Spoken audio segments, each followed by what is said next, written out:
বুধবার সন্ধ্যায় আগরতলা প্রেস ক্লাবে অনুষ্ঠিত হয় ইন্ডিয়া জোটের প্রথম বৈঠক শেষে সাংবাদিক সম্মেলনে জোটের কর্মসূচি জানান বাম ও কংগ্রেস দলের নেতৃত্ব। ইন্ডিয়া জোট সারা দেশে এবং আমাদের রাজ্যে ইন্ডিয়া ব্লক শুধু তারা না, তার সাথে আরও যারা গণতান্ত্রিক এবং ধর্মনিরপেক্ষ রাজনৈতিক শক্তি ত্রিপুরা রাজ্যের মধ্যে এখানে আপনারা দেখছেন তাদের নেতৃত্ব সশরীরে উপস্থিত আছে। অর্থাৎ আমরা যারা আজকে এখানে বসে আছি ত্রিপুরা রাজ্যের সংখ্যাগরিষ্ঠ মানুষের প্রতিনিধি এবং ত্রিপুরা রাজ্যের এই 40 লক্ষ জনসংখ্যার মধ্যে যারা এই ত্রিপুরা রাজ্যের নির্মাণে সে অন্তকাল থেকে শ্রমিক, কৃষক, তাদের প্রতিনিধিত্ব আমরা করছি। তাদের দাবি দাওয়া নিয়েই আমাদের লড়াই সংগ্রাম। তো এই লড়াই সংগ্রাম এটাকে সফল করতে গেলে পরে দেশের রাজনৈতিক বাতাবরণ অর্থাৎ গণতান্ত্রিক পরিবেশ, সংবিধানের কার্যকারিতা এটা খুবই জরুরি। এটাকে সামনে রেখেই সারা দেশে এবং আমাদের রাজ্যেও আমাদের পতাকা ভিন্ন, কর্মসূচি হয়তো ভিন্ন, কিন্তু স্বাধীনতা আন্দোলনের সময়তেও এরকম নানা স্রোতের মানুষ শুধু একটাই পণ, ব্রিটিশকে তাড়াতে হবে, দেশ স্বাধীন করতে হবে, আর আজকে হলো সেই স্বাধীনতা রক্ষা করতে হবে। তো এই সম্পর্কে এখানে সদ্য কংগ্রেস দলের তরফ থেকে তাদের যে নির্বাচনী প্রতিশ্রুতি, এটা মোরলেস কেন, এটা লার্জলি অন্যান্য গণতান্ত্রিক দলেরও বক্তব্য প্রায়, ল্যাঙ্গুয়েজ হয়তো একটু ভিন্ন, কিন্তু স্পিরিট এক। তো তারই প্রেক্ষিতে আমাদের এখানে লড়াই। তো এখানে আমি সেটা আবার ইলাবোরেট করতে যাচ্ছি না। আমি কিছু কর্মসূচি করছি যে এই যে কমিটি করা হয়েছে, আমরা আগামী 22 তারিখে বসে আগামী নির্বাচন অবধি উপনির্বাচন এবং 2টি আসনে নির্বাচন, তার বিস্তারিত কর্মসূচি আমরা তৈরি করব। ব্রডলি আজকে আলোচনা হয়েছে, কিন্তু এটাকে আরো সুচারুভাবে নির্দিষ্টভাবে আমরা করব এবং একেবারে বুথ লেভেল অবধি ঐক্যবদ্ধভাবে আমাদের এই যে মঞ্চ, এই প্ল্যাটফর্ম, এটা কাজ করবে দেশের স্বার্থে, রাজ্যের স্বার্থে, গণতন্ত্রের স্বার্থে। এখন যেটা যেটা আজকে যেটা ঠিক হয়েছে, আমি এটাই বলছি।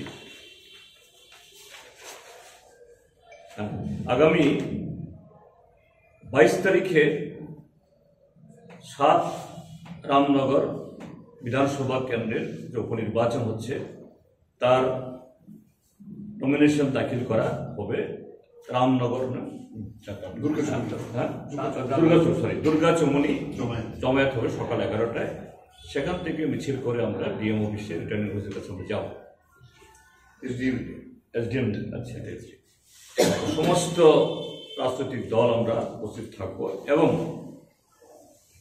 এই আগরতলা শহরের বা শহরতলির বা এই পার্শ্ববর্তী মহকুমাগুলিরও সমস্ত গণতান্ত্রিক ধর্মনিরপেক্ষ শক্তিকে, যারা এই রাজ্যে এই অরাজকতা থেকে মুক্তি চান, হয়তো বিধানসভা ভোট না, কিন্তু সারা দেশের পরিবর্তন হলে এখানেও এটা সহজতর হবে এবং এই রাজত্ব সংক্ষিপ্ত হবে, আমরা তাদের উপস্থিতি চাইব এই আমাদের এই নমিনেশনের মিছিল অংশগ্রহণ করার জন্য। কাজে আমরা এই রাজ্যবাসীর কাছে আমরা অনুরোধ জানাবো, আমাদের পাশে যেন তারা আমাদের পাশে যেন থাকেন, আমাদেরকে আশীর্বাদ করেন এবং দুটো আসনে এবং একটা উপনির্বাচনে ইন্ডিয়া জোটের যারা প্রার্থী, রামনগর উপনির্বাচনে রতন দাস মহাশয়, পশ্চিম লোকসভা নির্বাচনে প্রদেশ কংগ্রেস সভাপতি আশিস কুমার সাহা মহাশয় এবং পূর্ব ত্রিপুরা উপজাতি সংরক্ষিত আসনে রাজেন্দ্র রিয়াং মহাশয়দের বিপুল ভোটে জয়যুক্ত করার আহ্বান রাখছি। আজকে এই মর্ম আমাদের এখানে 25 জনকে নিয়ে একটা স্টেট লেভেল একটা ইলেকশন ক্যাম্পেইন কমিটি তৈরি করা হয়েছে। এই কমিটির যৌথভাবে 2 জন joint convener, Jitendra Chowdhury LOP, আমি কংগ্রেচুলেশন জানাবো জিতেন বাবুকে। আজকেই একটা নোটিফিকেশন বের হয়েছে, he has been designated as leader of the opposition. Congress তরফ থেকে ওনাকে কংগ্রেচুলেশন জানাচ্ছি। উনি এবং সুদীপ রায় বর্মন আমরা যৌথভাবে জয়েন্ট কনভেনার। বাকি মেম্বাররা হচ্ছেন বীরেন সিনহা, গোপাল রায়, মানিক দে, পীযূষ বিশ্বাস, মিলন বৈদ্য, দীপক দেব, পরেশ সরকার, পার্থ সরকার, স্বপন বণিক, অশোক দেববর্মা, পার্থ কর্মকার, ব্যাক টু বিস, ডিসি রাংখল, জয়ন্ত দত্ত, প্রদ্যুৎ মজুমদার, বিক্রমজিৎ সরকার, সেনগুপ্ত, গোপাল দাস, নারায়ণ কর, পবিত্র কর, নরেশ জমাতিয়া, রতন ভৌমিক, পীযূষ বিশ্বাস, অবশ্যই না, সুব্রত ভৌমিক, অভিজিৎ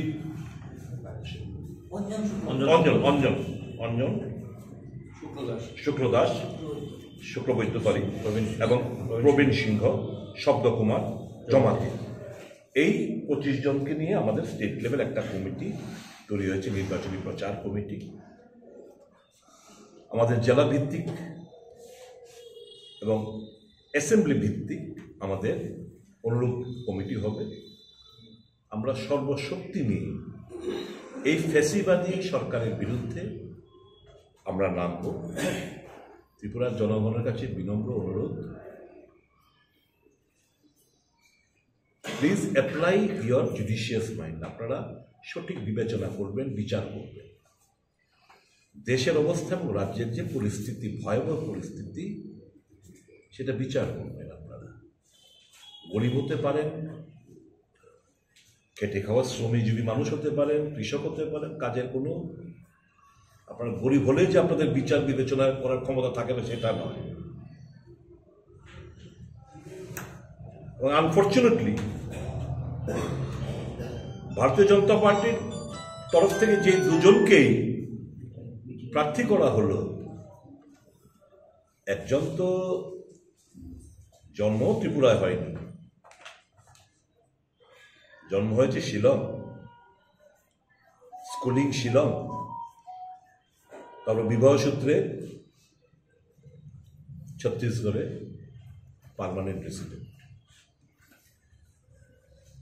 ইতিপূর্বে ত্রিপুরার রাজনৈতিকভাবে, সামাজিকভাবে কোনো ধরনের মানুষের প্রতি কোনো দায়িত্ব, কর্তব্য, দায়বদ্ধতা পরিচয় আমরা পাইনি, আননোন। কাজে পূর্ব ত্রিপুরার জনগণ নিশ্চয়ই সে ব্যাপারটা বিবেচনা করবেন। কিভাবে ধোঁকা দিয়ে এতকাল এই রাজ্যের আদিবাসীদের ঠকিয়েছে, ऐसा करेंगे तैसा करेंगे, ऐसा ला देगा वैसा ला देगा, कॉन्स्टिट्यूशन सोल्यूशन, 1+5, नो कम्प्रोमाइज, पहला जाति उला पार्टी থেকে শুরু করে সব কত কিছু না বলল। শেষ অব্দি কি নিজের বোনকে, এই সমস্ত তীব্রতা জাতিগোষ্ঠীকে বিক্রি করে নিজের বোনকে প্রার্থী করল। এর থেকে লজ্জার কিছু হতে পারে না। আসল রূপ আশা করি এই রাজ্যের আদিবাসীরা সহ অন্যান্য যারা মানুষটা রয়েছেন তার আসল চেহারাটা, নগ্ন চেহারাটা প্রকাশিত হয়েছে। আর পশ্চিম ত্রিপুরায় যিনি প্রার্থী রয়েছেন, ব্যক্তিগতভাবে কাউকে আক্রমণ আমি করি না, কিন্তু আনফর্চুনেটলি বাস্তব, দীর্ঘ একটা সময় ত্রিপুরার বাইরে, তারপর হঠাৎ আবির্ভাব ঘটল।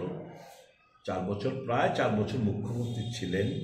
4 বছর মুখ্যমন্ত্রীকালে ত্রিপুরার জনগণ নিশ্চয়ই সে সময়কার কথাগুলো ভুলে যাননি।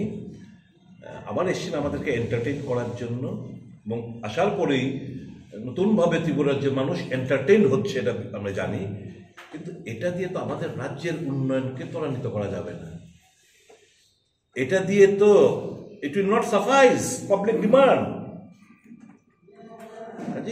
কাজের মানুষ পাঠান, ভালো মানুষ পাঠান, সজ্জন মানুষ পাঠান, যে রাজ্যের মানুষের অভাব অভিযোগ কোথায় ব্যথা কোথায় কি সেগুলো বুঝে যাতে পার্লামেন্টে এই সমস্ত কথাগুলো উত্থাপন করতে পারে এবং তার রিমেডি এবং কিছু ছিনিয়ে আনতে পারে রাজ্যবাসীর জন্য, সেরকম লোকদেরই পাঠাবেন বলে আমাদের দৃঢ় বিশ্বাস। কাজে জনগণ ভুল করবেন না। আর যারা বিজেপি করেন, যারা বিজেপির সমর্থক, বিজেপি করেন বলেই আপনাদেরকে আমরা ঈর্ষা করি, ভালোবাসি না, এটাই ধারণা আপনারা সম্পূর্ণ ভুল। করতেই পারেন, রাজনীতিতে একটা পার্টিকে ভালোবাসতেই পারেন, এর মধ্যে কোনো অসুবিধা নেই। কিন্তু জাস্ট অ্যাপ্লাই ওর বিবেচনা আপনারা করবেন। কি পেলেন বলতে নিজের জন্য না, মানুষের জন্য কি করতে পারলেন? কজন বেকারকে আপনারা সাহায্য করতে পেরেছেন? কজন মহিলাদের আপনারা সাহায্য করতে পেরেছেন? কয়জন কৃষকদের